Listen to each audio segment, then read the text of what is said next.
Gold trusted gold buyers. మీరు తాకట్టు పెట్టిన బంగారాన్ని విడిపించి ఈ రోజు ఉన్న మార్కెట్ ధరకు కొనబడను. ఎంత సంపాదించావు మహేష్ ఒక యూట్యూబ్ ఛానల్ నుంచి ఒకటి అని కాదు, అన్ని కలిపి 2019 నుంచి చేస్తున్నా.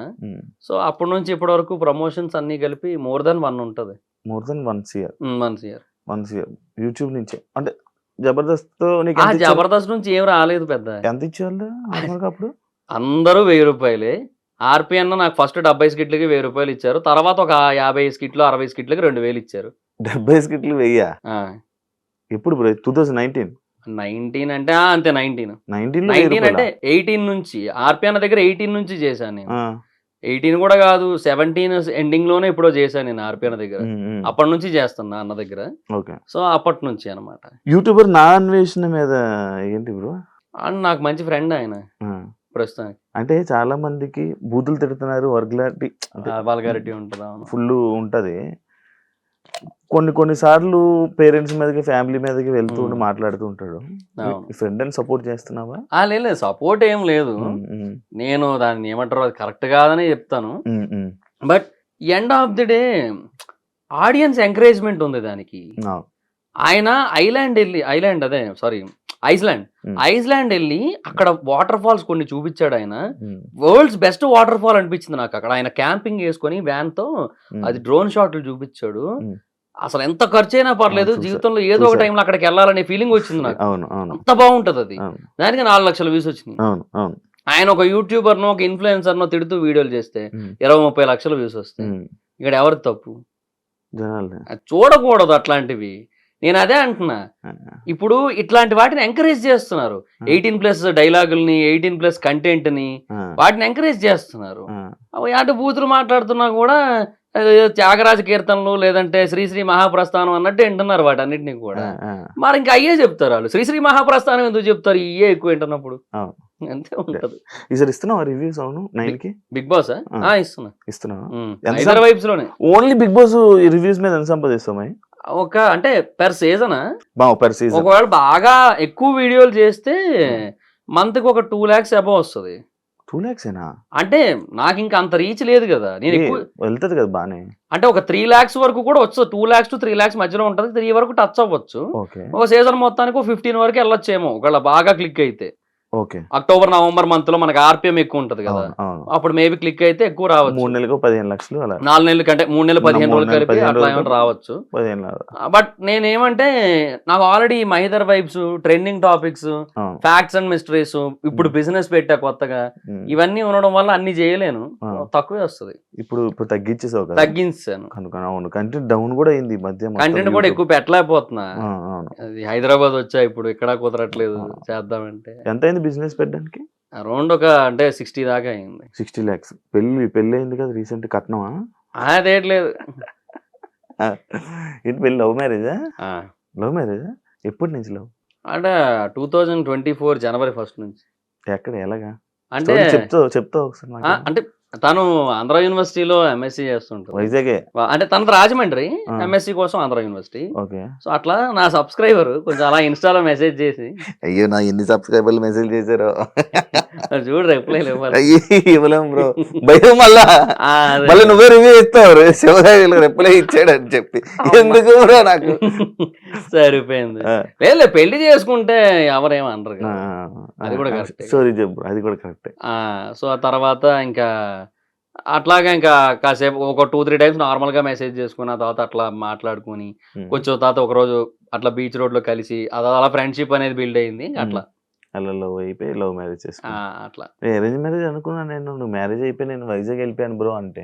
మ్యారేజ్ ముందే వెళ్ళిపోయాను నేను. 2023 ఫెబ్రవరిలోనే వెళ్ళిపోయాను. వెళ్ళిపోయావు. హైదరాబాద్ లో మంచి ఆపర్చునిటీస్ ఉంటాయి కదా నీకు, ఎందుకు వైజాగ్? అంటే వెళ్ళిపోయాను ఇంకెందుకంటే నాకు బేసిక్ గా కొంచెం అది ఎలా అంటే నాకు బిజినెస్ మీదే కాన్సన్ట్రేషన్ ఎక్కువ ఉంది. మొదటి నుంచి బిజినెస్, ఇప్పుడని కాదు. స్టార్టింగ్ నుంచి 2019, 18 ఆ టైం నుంచి కొంచెం బిజినెస్ అంటే బాగా ఇంట్రెస్ట్ ఉండేది. సో ఎప్పటికైనా బిజినెస్ పెట్టాలని ఉంది. కొంత ఇన్వెస్ట్మెంట్ ఎలాగో గ్యాదర్ అయ్యింది. సో ఓకేలే అని చెప్పి ఇంకా అలా చేద్దాం అనుకున్నా. హోమ్ టౌన్ అయితే బెటర్ కదా కొంచెం అని ఒకటి.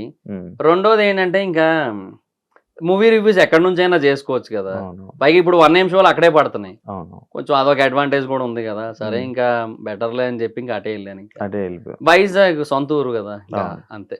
ఇక్కడికి రావట్లే ఇప్పుడప్పుడు అప్పుడప్పుడు వస్తున్నా అంతే, చాలా రేర్ గా. రీసెంట్ టైమ్స్ లో యూట్యూబ్ లో రివ్యూస్ అనగానే కానీ లేకపోతే ఏదైనా ఒక ట్రెండింగ్ ఉందంటే మన నాగవంశీ గారు వేసే డైలాగులు, పంచ్ డైలాగులు అవును. అండ్ రివ్యూస్ ఇచ్చే సవాళ్ళు, ఆయన పెట్టే ట్వీట్లు. ఆ. ఏం నువ్వేం చెప్తావు బ్రో దాని గురించి, ఆయన గురించి? అంటే ఆయన ఫ్రస్ట్రేషన్ కూడా కరెక్టే ఒక రకంగా. ఆయన ఏమంటారు, సినిమాల మీద బతుకుతూ సినిమాలను చంపేయాలనుకుంటే ఎలాగా అంటారు. అది 100% వాస్తవం కదా. కాకపోతే ఆయన సైడ్ కూడా కొన్ని మిస్టేక్స్ ఉంటాయి. ఆయన చిన్న చిన్న వాటికి రియాక్ట్ అవుతుంటారు. ఎవరో ఇప్పుడు ఒక యూట్యూబర్ ఏదో ఒక దగ్గర ఏదో ఒక చిన్న కంపారిజన్ ఏదో చేస్తే దాని గురించి ఈయన ఇంకెక్కడో రౌండ్ టేబుల్ కాన్ఫరెన్స్ పెడుతున్న టైంలో ఈయన వెళ్ళి దాని గురించి మాట్లాడి అన్నెసెసరీ అంటున్నా నేను. సో ఇవన్నీ కూడా అంటే ప్రొడ్యూసర్స్ అనే పర్సన్ ఎప్పుడు కూడా నా దృష్టిలో చాలా స్ట్రాంగ్ పిల్లర్ ఫర్ సినిమా. అంటే ఇప్పుడు ఎవరైతే హీరోస్ ఉన్నారో ఒక 50 మంది హీరోలు ఉన్నారు మన దగ్గర, ఇంకా ఎక్కువే ఉంటారు కూడా. వీళ్ళెవ్వరూ లేకపోయినా ఒక సాలిడ్ ప్రొడ్యూసర్ ఉంటే నిన్ను పెట్టైనా సినిమా తీసేయచ్చు. అవునా? మేబీ అదే కంటెంట్ బాగుంటే వస్తారు అనడానికి ఇప్పుడు బోల్డ్ ఎగ్జాంపుల్స్ మన కళ్ళ ముందే ఉన్నాయి. యానిమేషన్ సినిమా తీసుకుంటాడు అబ్బా పోనీ, ఏది కాదంటే మహావతార్ నరసింహలాగా. ప్రొడ్యూసర్ ఉండాలి, ప్రొడ్యూసర్ అనేటోడు ఉండాలి. ప్రొడ్యూసర్ అనేటోడు ఎప్పుడు కూడా వెళ్ళిపోకూడదు. సో హీరోలు ఉంటే అది క్రేజ్ అదంతా వేరు, బట్ ప్రొడ్యూసర్ చాలా ఇంపార్టెంట్. అలాంటి ఒక ఇంపార్టెంట్ పిల్లరు నాకు ఏదో ఆ మూల చిన్న బూజు పట్టింది, నేను దాని గురించే పట్టించుకుంటా, ఇంకా మిగతా పిల్లలు అందరి కోసం పట్టించుకోరంటే ఎట్లా? ప్రొడ్యూసర్స్ ఎప్పుడు కూడా అసలు అంత ఇంటరాక్ట్ కాకూడదు. బార్బలనే కాదు, ఎవరితోని ఇంటరాక్ట్ కాకూడదు. ఎవరిని ఏమంటారు ఓవర్ గా క్రిటిసైజ్ చేయకూడదు, ఓవర్ గా పాజిటివ్ గా చెప్పినప్పుడు ఓవర్ గా పొంగిపోకూడదు. నిన్న ఈటీవీ విన్, మొన్న అనుకుంటా ఈటీవీ విన్ పేజ్ ఉంటుంది కదా ట్విట్టర్ లో, వాళ్ళు బార్బల్ ఇది బాగుందని చెప్పాడని చెప్పి can we say that Little Hearts is a verbal certified film అనొచ్చా అని చెప్పి ఏదో పెట్టాడు అనమాట. ఇప్పుడు బార్బల్ కి సీతారామన్ నచ్చలేదు, ఇప్పుడు ఈటీవీ విన్నాడు Sita Ramam is a worst movie అని చెప్పి ఒక ట్వీట్ వేయగలడా? వేయలేడు. ఇప్పుడు బార్బల్ కి సలార్ సినిమాలో ఉన్నవన్నీ ఇల్లాజికల్ సీన్లు అనిపిస్తాయి. ఇప్పుడు ఈటీవీ నోడు వచ్చి Salaar is the most illogical film in the decade of the Telugu film industry అని ఒక ట్వీట్ వేయగలడా? కాటేరమ్మ కొడుకులు రారు అక్కడికి ఈటీవీ ఆఫీస్ కి, అట్లా ఉంటది కదా. సో అదే అంటున్నా, ఎప్పుడు కూడా యూ డోంట్ నీడ్ టు, అంటే ఏమంటారు, ఒక పర్సన్ ఒపీనియన్ ని సీరియస్ గా తీసుకోవాల్సిన అవసరం లేదు. టూ మచ్ పాజిటివ్ అయినా టూ మచ్ నెగిటివ్ అయినా అంత సీరియస్ అన్నెసెసరీ. పెద్దోళ్ళు చిన్న విషయాలు పట్టించుకోకూడదు, అది నేనేది అనమాట. సో ప్రేక్షకులు రివ్యూవర్స్ వీళ్ళ మధ్య రిలేషనే ఉండాలి తప్ప reviewers and producers, reviewers and cost అంటే ఆర్టిస్టులు వీళ్ళ మధ్య ఎక్కువ ఉండకపోతేనే బెటర్ నన్ను అడిగితే. ఉంటే స్పాయిలే అవుతుంది తప్ప ఏమి అడ్వాంటేజ్ ఏమి ఉండదు. ఆయన అదే లైక్ ఆయన రివ్యూస్ కి దానికి వీటికి డబ్బులు ఇస్తే అవే వస్తాయి, డబ్బులు ఇస్తే వాళ్ళే వేస్తారు, డబ్బులు వస్తే లైక్స్ వస్తాయి అంటారు కదా. మరి అది అంటే అది వాళ్ళ సైడ్ నుంచి ఉంటదేమో కొంత, ఎందుకంటే బుక్ మై షోలో వాటి కోసం చెప్పారు, లైక్స్ కోసం వాటి కోసం, తర్వాత యూట్యూబ్ ట్రైలర్ వ్యూస్ వాటి కోసం చెప్పారు. అది ఇండస్ట్రీలో ఎలాగో ఉంది, అది ఉండనే ఉంది. అదేంటంటే వాళ్ళు దాన్ని చూపించుకొని మార్కెట్ని కొంచెం పెంచుకోవడానికి ఒక లెక్క, రెండోది దానివల్ల ఇంకొంతమంది కొత్త ఆడియన్స్కి ఏమైనా వెళ్తాదేమో అని ఇంకొక ఆశ. ఇట్లా 2-3 ఆస్పెక్ట్స్ ఉంటాయి, వాళ్ళు చేస్తారు, అది వాళ్ళ తప్పేమీ లేదు అందులో. సినిమా అనేది ఎంతవరకు వీలైతే అంతవరకు పీపుల్లోకి వెళ్ళి జనాలు థియేటర్లకు రావాలని వాళ్ళు కోరుకుంటారు. సో అందులో నేను తప్పేమీ లేదంటాను. ఏమంటే సినిమాని సినిమాలా చూస్తే బెటర్, ఓవర్ లాజిక్లు ఎతకద్దు. ఇప్పుడు వీళ్ళిద్దరూ ఒకసారి ఒక ఇంటర్వ్యూ చేశారు, బార్బలును నాగవంశీ, ఒక వీడియో కాల్ ఇంటర్వ్యూ.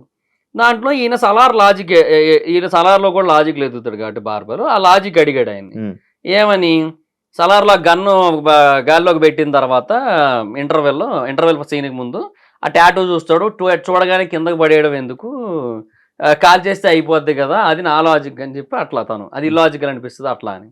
ఈయన ఏమన్నారు దానికి ఆన్సరు, కమర్షియల్ సినిమాల్లోని పెద్ద హీరోల సినిమాల్లో ఇంతే ఉంటదని చెప్పారు ఆయన. అట్లా కాదు ఆయన చెప్పాల్సిన ఆన్సర్. దానికి ఒక రియల్ సినిమా ఆడియన్ అయితే ఇచ్చే ఎక్స్ప్లెనేషన్ వేరే ఉంటది. అంటే లైక్ ఇప్పుడు దాన్ని నేనే ఇప్పుడు ఎగ్జాంపుల్ చేయాలంటే, ఇప్పుడు ఆడక్కడ గన్నుతో వాడు మనిషి మొహం కూడా చూడలే, జస్ట్ టాటూ చూశాడు. టాటూ చూడగానే ఆ టాటూ ఎవరి చేతి మీద ఉందో అర్థం చేసుకొని ఆ పర్సను ఆ చెయ్యి అంతకు ముందు సృష్టించిన విధ్వంసం ఏంటో గుర్తు తెచ్చుకున్నాడు. ఇది ఫ్లాష్ బ్యాక్ సీన్ తర్వాత జరిగింది కదా. సో అప్పట్లో ఆడు ఏం చేశాడో వీడికి తెలుసు. ఆ దేవా అనే పర్సన్ ఏం చేశాడో వీడికి ఐడియా ఉంది మొత్తం. అందుకే చూడగానే వడికాడు ఒకటి. రెండోది కొంచెం ఏదైనా ప్రాక్టికల్ గా మాట్లాడుకుంటే అంటే సినిమాటిక్ ప్రాక్టికాలిటీ. సో స్నైపర్స్ అనేవి చాలా బరువు ఉంటాయి. అందుకే ఏ సినిమాలో అయినా చూడు స్నైపర్స్ కింద చిన్న ట్రైపాడ్ ఉంటుంది, దాన్ని అట్లా హోల్డ్ చేసి పెడతారు షూటింగ్ చేయడానికి. చాలా వెయిట్ ఉంటుంది. సో వాడు ఫైర్ చేశాడే అనుకుందాం, ఒక బుల్లెట్ ఫైర్ చేశాడు, అది ఐదర్ మిస్ అయినా అయిపోవచ్చు అటు ఇటు కదిలి, లేదంటే ఆడు గుండెల్లో దింపుదాం అనుకుంటే అది పొరపాటు నీ షోల్డర్ దగ్గర ఎక్కడో తగిలేసింది అనుకుందాం. ఆ బుల్లెట్ దేవాని ఏం చేయలేదు. ఒక డైరెక్ట్ గా వాడు అనుకున్న చోట దింపినా సరే బుల్లెట్ దేవాని ఏం చేయలేదు. ఒక బుల్లెట్. రెండో బుల్లెట్ స్నైపర్ రీలోడ్ చేయాలి. స్నైపర్స్ ఇట్లా రీలోడ్ చేస్తారు. అది రీలోడ్ చేసే గ్యాప్ లో వీడి మెడ మీద తల ఉండదని వీడికి తెలుసు, అందుకు పడేసి వెళ్ళిపోయాడు. అలా చెప్పాలి. అంటే దిస్ ఈస్ కమర్షియల్ ప్యాటర్న్ అంటున్నా. This is the concept of elevations. ఒకటి కత్తిని చూడగానే మొత్తం అందరూ భయపడతారు. కత్తి ఎవడు పట్టుకోలేదే, కత్తిని చూడగానే భయపడతారు. ఎందుకు? అధీరుని కత్తి అంటారు. సో అదే ఎలివేషన్ అక్కడ. ఆ కాన్సెప్ట్ మీద సినిమా ఒకటి క్లిక్ అయ్యి 1250 కోట్లు కొట్టి ఇండియాలో ఉన్న అందరికీ కూడా బాగా నచ్చి ఫేవరెట్ సినిమా అయినప్పుడు ఎలివేషన్స్ అనే వాటిని ఇల్లాజికల్ అని చెప్తే ఇంకా ఏ రకంగా సినిమా చూడాలి? ఇంకా నాగవంశీ గారికి సినిమా నాలెడ్జ్ లేదంట, డబ్బు ఉంది కానీ సినిమా నాలెడ్జ్ లేదంట. సినిమా నాలెడ్జ్ లేదని కూడా కాదు, ఆయన ఒక చిన్న పిల్లాడి మనస్తత్వం అంతే. ఆయన ఏంటంటే నేను ఇట్లా చెప్పేస్తాను అంతేలే, ఏముందిలే ఇట్లా చెప్పేస్తే చాలు కదా అనుకుంటాడు ఆయన. But right way of explanation ఇవ్వాలంటే ఇంత ఇవ్వాలి.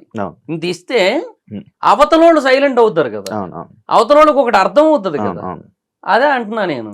డబ్బులు ఉన్నాయి కదా సో ఆటోమేటిక్ సైలెంట్ అవుతారంటే అవ్వదు. ఇట్లా చెప్పాలి కొన్నిసార్లు. And for more videos, please subscribe to iDream. Please subscribe to iDream. Please subscribe iDream. And please subscribe to iDream. For more videos, subscribe to iDream. please like, share and subscribe to the channel. Congratulations, iDream. Subscribe to iDream. Subscribe to iDream. So subscribe to iDream Media. iDream team andarki huge congratulations. Please subscribe iDream Media. Please subscribe to iDream. Subscribe iDream. Please subscribe to iDream. iDream అంటే నా కళల ఛానల్ను subscribe చేసుకున్న నోరు తిరుగుతలేదు, మీరైతే గంట గుర్తు కొట్టండి. For more such videos, please subscribe to iDream. Subscribe to iDream. Please subscribe to iDream. Please subscribe iDream Media. Please do subscribe to iDream. Please subscribe to iDream Media. For best entertainment and information, please subscribe iDream. And don't forget to subscribe to iDream.